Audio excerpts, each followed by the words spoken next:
Good afternoon on what is a warm, bright and sunny day. It is Wednesday the 22nd of March and I've got a nice hot cup of tea.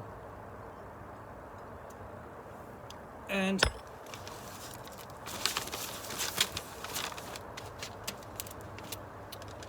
a parcel to unbox. Let's find out what is in here. So it's the easiest way to get into this.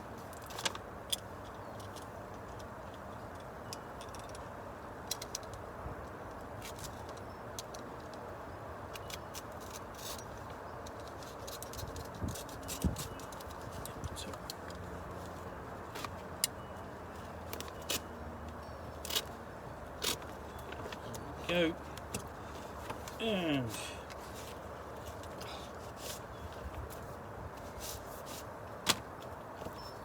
what I've got here is a slightly battered copy of Dungeon Module L1, The Secret of Bone Hill. Danger lurks in the Lenard Isles. Bands of evil creatures prowl the hills overlooking the town of Restonford, seeking unwary victims. Now you come to the sleepy little village looking for adventure and excitement. You seek to fathom the unexplored reaches of Bone Hill and unlock the mysteries of Restonford. This module contains information on the town of Restonford and the lands surrounding it. Included herein are encounter tables, background information, and numerous maps of the town, the surrounding areas, a dungeon, and perilous points of interest. This module may be incorporated into an existing campaign or used in conjunction with the World of Greyhawk fantasy world setting. If you enjoy this module, look for other TSR products and watch for future releases from the Game Wizards. This is published in 1981. It is by Lenard Lakofka, who would also write L2, the next module, and L3. L2 was published, L3 wasn't published until the release of the Silver Anniversary box set. An adventure, and this is an adventure for levels character levels 2 to 4. And as that's traditional, you've got an image on the back and a list of other products available from TSR. They put the blurb on the front, kind of tiny, with a bit of action, and then basically sales pitch on the back. So we open up, so we have a classic kind of setup. We've got the Bone Hill Castle ruins on the inside, the blue on the white, a bit difficult to photocopy. Not as difficult to photocopy as it became later when they had the sort of like the white on the blue. So blue, black round, white breaking. So, and then we look at the individual locations. There's a nice piece of artwork on the front.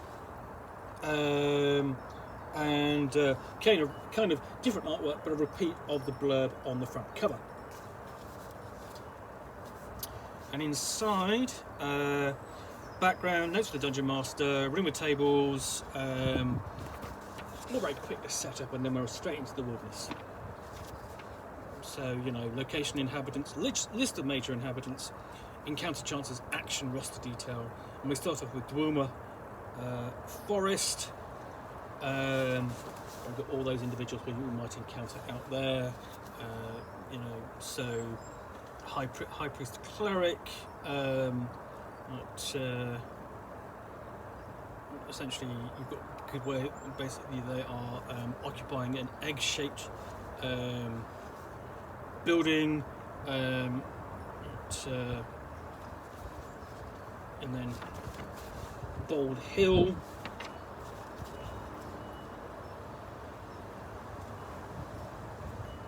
Guardian Peak, Lark Hill, so on. Just detailing the different locations, wilderness locations surrounding the town of Restonford, and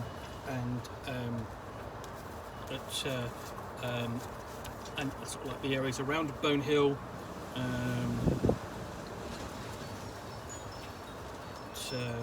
And then we get to it. Actually, we've got the encounters to Bone Hill.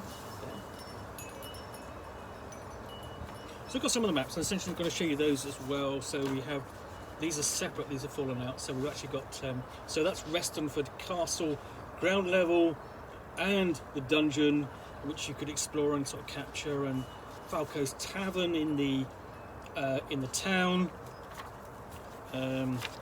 Restonford itself, sorry, let's get that, there we go, that's better. So you can actually, north that way, is that way? Yes, there we go. And on the back we have a regional area map of the wilderness. So there's Restonford down there, and there's Bold Hill because it's got no forest on it, no trees, and then Bone Hill and the ruins there.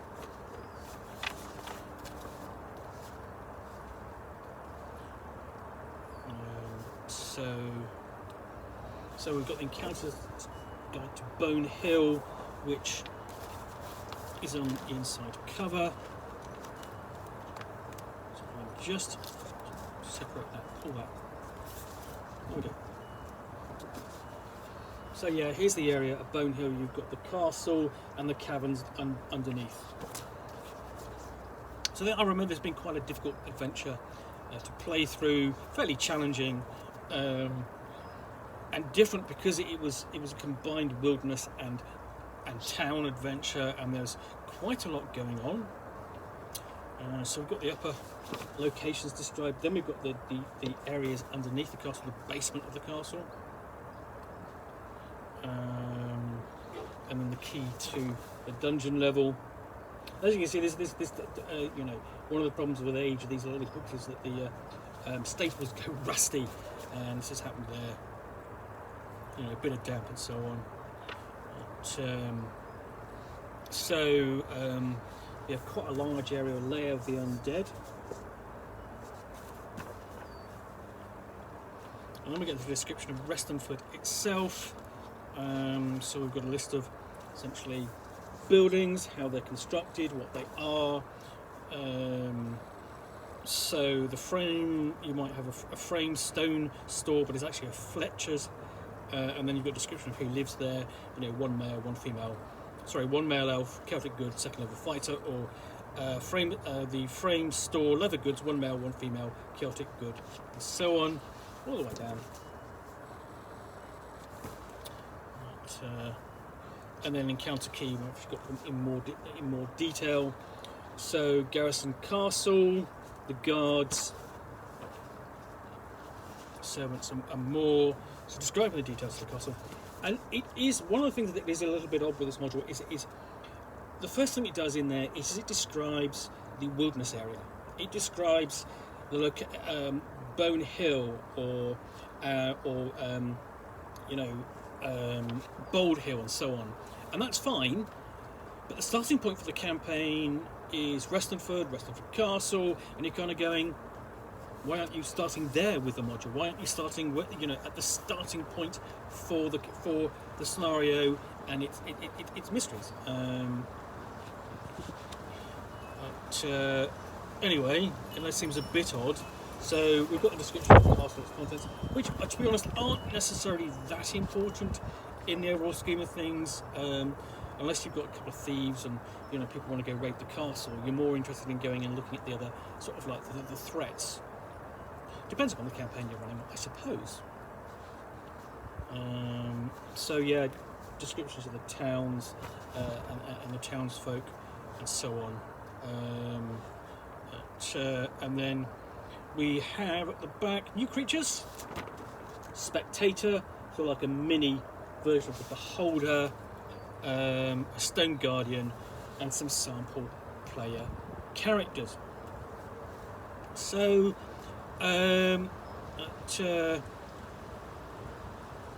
essentially these adventures module take place or near the town of Restonford, a fishing port on the Isle of Lenard, which is the southernmost peninsula. The entire island is not depicted in the maps or module, but all permanent features are detailed. You spend essentially what you're supposed to do is have the player character start there and investigate based on rumours,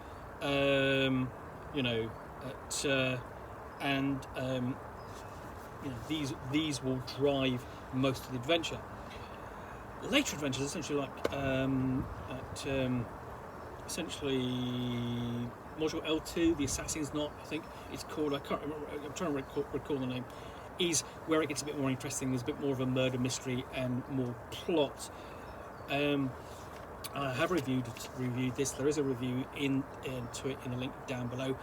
And I think it's an interesting module that needs a bit of work to really kind of come alive. It would be interesting to see this redone as a more modern module, see what well, to be fair, you know, not necessarily a more modern sensibility, but a more experienced author, more used to writing for role-playing content to develop in terms of sort of like plots and stories and that sort of thing, and build those into the adventure and to get the player characters sort of like motivated and involved. Might do with it. There's a lot to play in here, but yeah, that's The Secret of Bone Hill, Dungeon Module L1, published in 1981. As I say, I've done a proper review of it, and the link is down below. In the meantime, thanks for watching another unboxing the Nook. If you've enjoyed this, then please do click on the like button down below. If you've got any comments or feedback, I do appreciate you taking the time to post those. And lastly, if you want to be alerted to get more unboxings of the Nook, where you'll see me out here with a package containing a book or game, or in this case a module, which I'll chat about to the best extent of my knowledge for roughly 10 minutes or so, all of course accompanied by a nice hot cup of tea.